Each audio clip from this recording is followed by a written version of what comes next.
Hello. I'm going to start by giving you an introduction to my speech. This speech is about women in politics. There are a number of names I want to give you. Sanna Marin, Elizabeth Warren, Kamala Harris, and Ruth Davidson. Those are all female politicians, and I'll tell you in the speech exactly who they are. I'm going to mention Jo Cox too. She was a British MP who was murdered in 2016. I'll also mention Crooked Hillary, which is how Donald Trump refers to Hillary Clinton. And lastly, I'll mention Al-Qaeda, which I imagine you're all familiar with. Now I'm going to get started.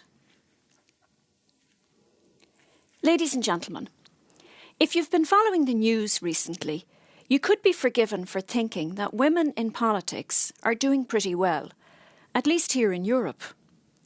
Germany's Chancellor is a woman. Belgium's interim Prime Minister is a woman. Denmark and Finland both have female Prime Ministers. Finland, in fact, doesn't just have a female Prime Minister, it has the world's youngest Prime Minister. Sanna Marin is 34 years old.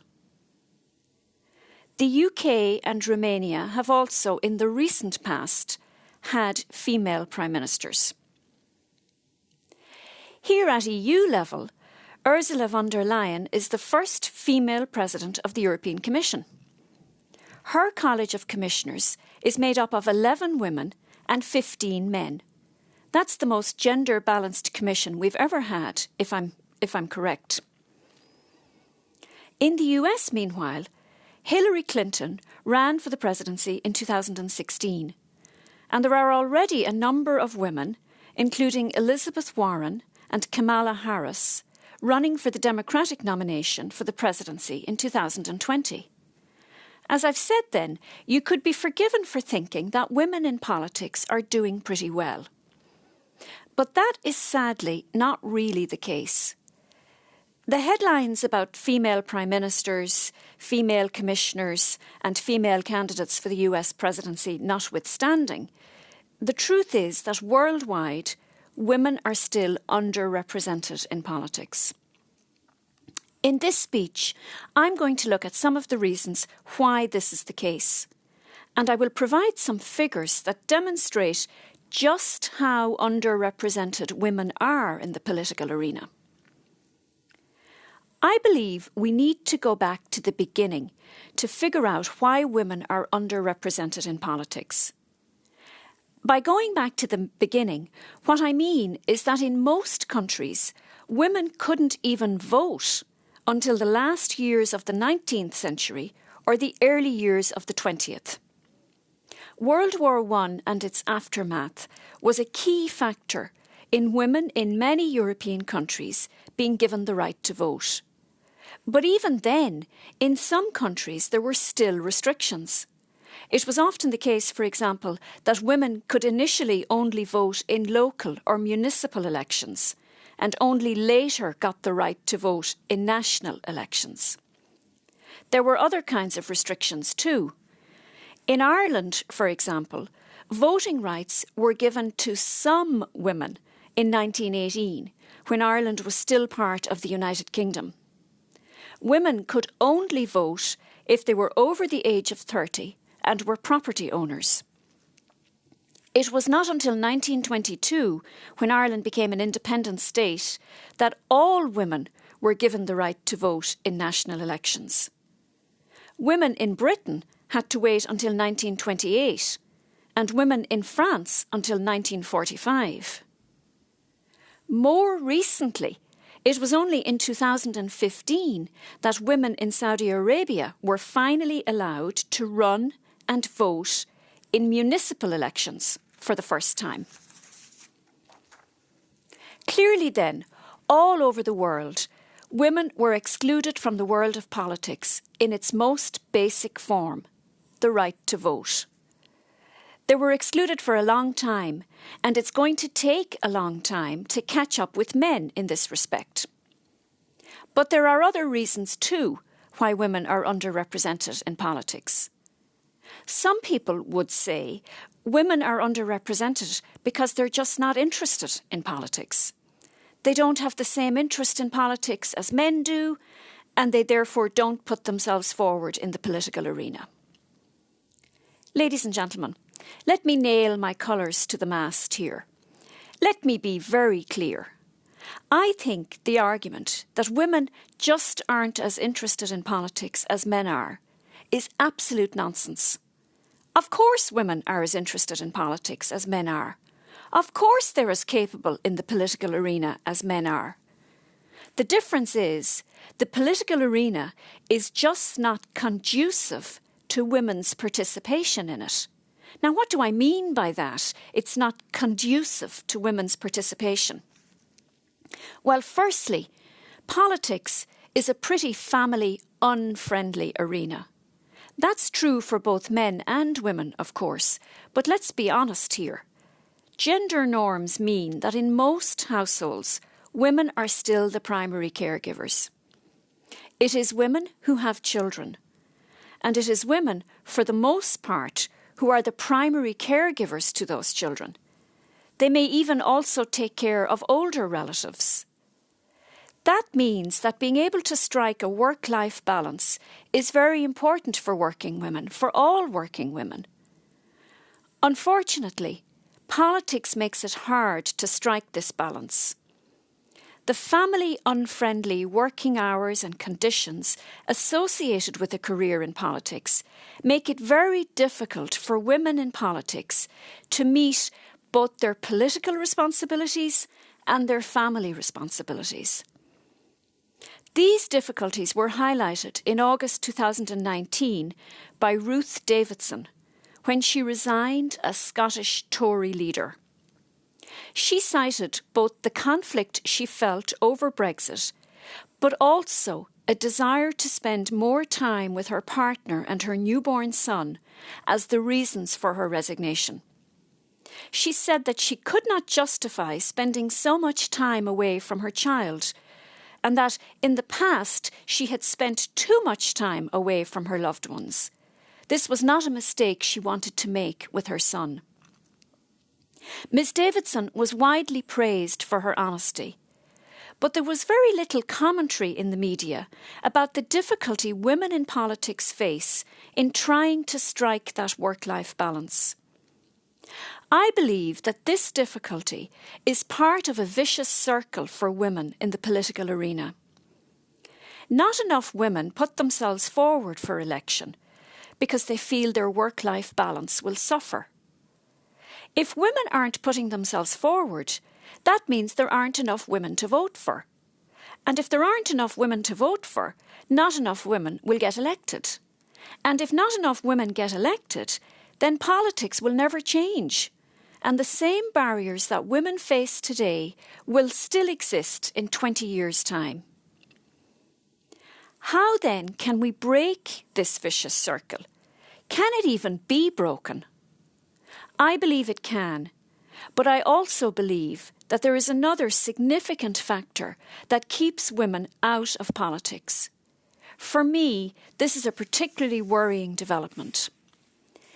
It is the extraordinary level of aggression that women who do enter politics have to deal with. When I hear the inflammatory language used in political debate, when I read the sexist abuse directed at female politicians, when I scroll through the threatening, demeaning, aggressive comments made on social media about female politicians, there's only one question going around my head, and that is, why would any woman want to enter politics? Politics in the 21st century is an arena where women are harassed. They are demeaned. They are shouted at in the street. They are sent aggressive, hate-filled emails. Worse, threats are made against them and against their loved ones. And sometimes, ladies and gentlemen, those threats are carried out and women pay with their lives. I want to mention Jo Cox here, a British MP who was murdered in June 2016, just before the Brexit referendum. I want to reflect on her case for a moment.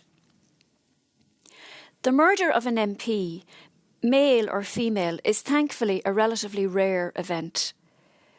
Jo Cox was a young woman. She was only 41 when she died, and she was the mother of 2 small children. Her killer was a right-wing extremist who apparently shouted "Britain first" as he killed her. How disturbing was it then to hear Boris Johnson not just use inflammatory language in the House of Commons in September 2019, but also dismiss the concerns of other MPs about his inflammatory language. These other MPs reminded Mr Johnson about Cox's murder and called on him to use moderate language in Brexit debates. I'm not going to go into detail on Boris Johnson's response, but he basically dismissed the concerns of these MPs and didn't moderate his own language. A young woman had been murdered, and the Prime Minister continues to use inflammatory language. I just don't understand that. Of course, I shouldn't be completely surprised by this attitude, because President Trump has also been inflammatory about female politicians in the US. He used to call for the shooting of crooked Hillary, as he called her. Yes, you heard that right. The President of the United States called for a political rival to be shot. That's the language he used. He also verbally attacked 4 Democratic congresswomen, accusing them, among other things, of hating America and sympathising with Al-Qaeda. Ladies and gentlemen, we have a problem here when the President of the United States thinks it's acceptable to speak about female politicians in this way. The problem is, firstly, that this kind of language can lead to these individual women being targeted for abuse. After all, if the President does it, that gives other people permission to do it too, right? But there's a larger problem here too. That's that this type of language, this kind of attitude, these things contribute to a culture in which women's voices are not welcomed. They are not respected. Now, if you know you are going into an environment where your voice is not welcomed and not respected, why would you bother? Why would you bother? I think many women are deciding not to bother, and they are staying out of politics as a result. But to what extent are women staying out of politics? Let me give you a few figures to demonstrate how poorly women are represented in politics. Worldwide, only 25% of members of Parliament are women. Only 18% of ministers are women. In the European Parliament, only 36% of the MEPs are women. The women I mentioned at the beginning of my speech, Sanna Marin in Finland, Ursula von der Leyen here in Brussels, and the others I mentioned, they are all the exception to the rule. It's wonderful to see these women coming through into leadership positions, but we cannot be complacent because they are still very much in the minority. Ladies and gentlemen, change will not be easy, but I remain optimistic. I will finish by reminding you that the UN's Sustainable Development Goal number 5 specifically addresses gender inequality. There is a recognition there that we cannot continue as we are, not just in politics, but in other spheres as well. We cannot continue to exclude 50% of the population from decision-making. I believe very firmly that change will come. It may come slowly, and it may come in stops and starts, but come it will. And when it does come, it will have been worth the wait. Thank you.